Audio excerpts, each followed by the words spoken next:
आर्थिक, शारीरिक, मानसिक कितीही त्रास असला तरीही आज माझ्यासोबत माझे परमेश्वर माझ्यासोबत आहेत, म्हणून आज मी तुमच्याशी बोलू शकत आहे. किती जरी त्रास असला तर आज त्रास आहे, उद्या तरी माझे चांगले दिवस. आपल्या चॅनलवरच्या आणखी एका नवीन व्हिडिओमध्ये मी सुनीता तुम्हा सर्वांचे अगदी मनापासून स्वागत करते. तर मंडळी, वेळेच्या पहिले नशिबाच्या पुढे माणूस कधीच जाऊ शकत नाही. माझ्या जीवनात मी समोर जर माझे 7 दुश्मन असले तर मी त्यांच्याशी भिडले असते, पण असं कोणासोबत होऊ नये जे माझ्यासोबत अचानकमध्ये झालेलं आहे. या बेंचमध्ये जे मी गॅप दाखवत आहे ना, त्या गॅपमध्ये माझ्यामध्ये थोडंच फरक आहे, पण तेवढा गॅप मला चालता येत नव्हतं. एवढं म्हणजे मला असं कठीण झालं होतं, चालता बिलकुल येत नव्हतं, तर थरथरी सुटली होती. हा व्हिडिओ शेअर करण्याचा हेतू एकच आहे, जेवढे काही माझ्या यूट्यूब फॅमिलीवर जे कोणी ताई पाहतात माझे व्हिडिओ, त्यांना थोडंफार हेल्प होईल म्हणून हा व्हिडिओ मी शेअर करत आहे. या डॉक्टरांची माहिती मला आमचे फॅमिली डॉक्टर जे आहे तेच दिले होते, आणि मी इथं तेव्हापासून येते. माझ्या आईला पण इथंच दाखवले होते. आईचं पण खूप छान झालं होतं. मी एकदा असे झाले होते, तर एक लेडीज होती, पूर्ण वाकली होती. सेकंड टाईमला मी तिला बघितलं तर ती पूर्ण खडी झाली होती. मग नशीब म्हणते की माझं, की मला ह्या डॉक्टरांची माहिती होती, म्हणून मी जे बस आहे ना आमची गाडी इथं ह्या हॉस्पिटलच्या समोर आणली होती. अगदी आपल्या चेंबूर स्टेशनच्या बाजूला श्री हॉस्पिटल म्हणून आहे, आणि तिथं प्रत्येक जे आहेत डॉक्टर स्पेशलिस्ट येतात, आणि फी जास्ती असते त्यांची, हे मला एवढं माहिती होतं. पण आता नंतर मी झालं काय, मी ते सांगते मंडळी.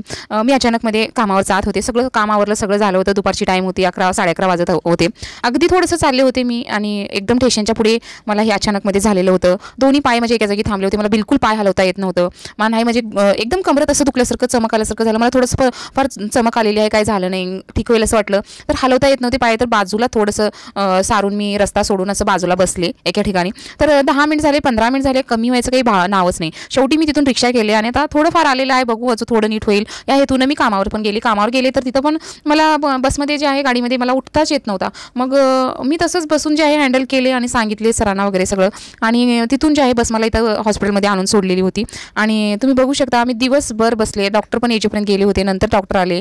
संध्याकाळी 5 वाजले, तोपर्यंत मी तिथंच बसले. झोपायला वगैरे सगळं दिले. प्रायव्हेट हॉस्पिटल होता, मला देतील का नाही झोपायला हे मला भीती होती, पण त्यांना माहिती झाल्यावर ते मला झोपण्यासाठी सांगितले. मी 1-1.5 तास झोपून परत उठल्यावर डॉक्टर आले होते. डॉक्टरांना छानपैकी दाखवलं. डॉक्टर मला म्हणत होते, काही टेन्शन घेतले का, काय आहे, वजन वगैरे उचललं आहे का. मी काहीच केले नाही, मी सगळं काही सांगितले त्यांना, आणि छान गोळ्या दिले, आणि मला बेड रेस्ट सांगितलेला आहे. बेड रेस्ट पूर्ण मला 4 दिवस टोटल, म्हणजे 4 दिवस अजिबात बेडवरनं हलायचं नाही, या पद्धतीचा बेड रेस्ट सांगितलेला आहे, आणि गोळ्या दिलेल्या आहेत. मी तर सांगू इच्छिते मंडळी, मी खूप छान आणि मस्त आहे, आधी सारखीच आहे. कारण ना मला ते 4 दिवस जे आहेत ना, मी बेड रेस्ट घेतले आणि गोळ्या खाल्ले, तर एकदम छान झालेलं आहे. आता मी खूप छान आहे, व्यवस्थित आहे.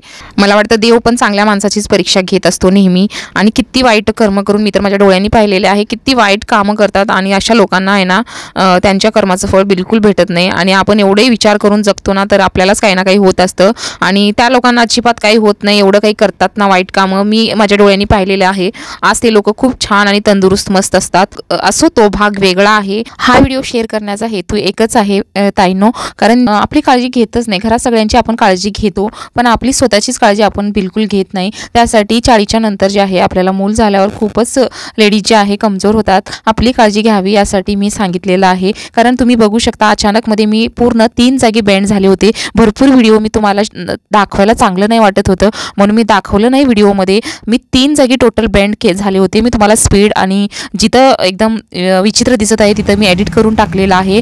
मुलं लहान आहेत तोपर्यंत आपल्याला बिलकुल काही वाटत नाही, पण जसं जसं मुलं वयात आले तेव्हा आपल्याला प्रॉब्लेम सुरू व्हायला लागतात. त्यासाठी आपली आधीच काळजी घेतलेली बरं. आपल्या आईला बरं नाही म्हणून मुलं माझे बेकरीतून जाऊन ब्रेड आणले होते, आणि काय जे त्यांच्या मनाला वाटलं होतं तसं ते बनवून खाल्ले होते. मी काहीच नाही बोलले होते त्यांना, जे खायचं आहे तुम्ही खाऊन घ्या, पण आज मला उठवू नका प्लीज म्हणून सांगितले होते. पण माझी मुलं बघा काय करून, कारण बेकरीतून ब्रेड आणून छान तूप लावून भाजून घेतले होते. नंतर त्याला पीनट लावून pumpkin seed, watermelon seed mix करून खाल्ले होते. 2 सँडविच एवढ्यावरच रात्र काढले होते दोन्ही मुलांनी. चला तर मग मंडळी, हा व्हिडिओ तुम्हाला कसा वाटला, आवडल्यास नक्की लाईक, शेअर, सबस्क्राईब करायला मात्र विसरू नका.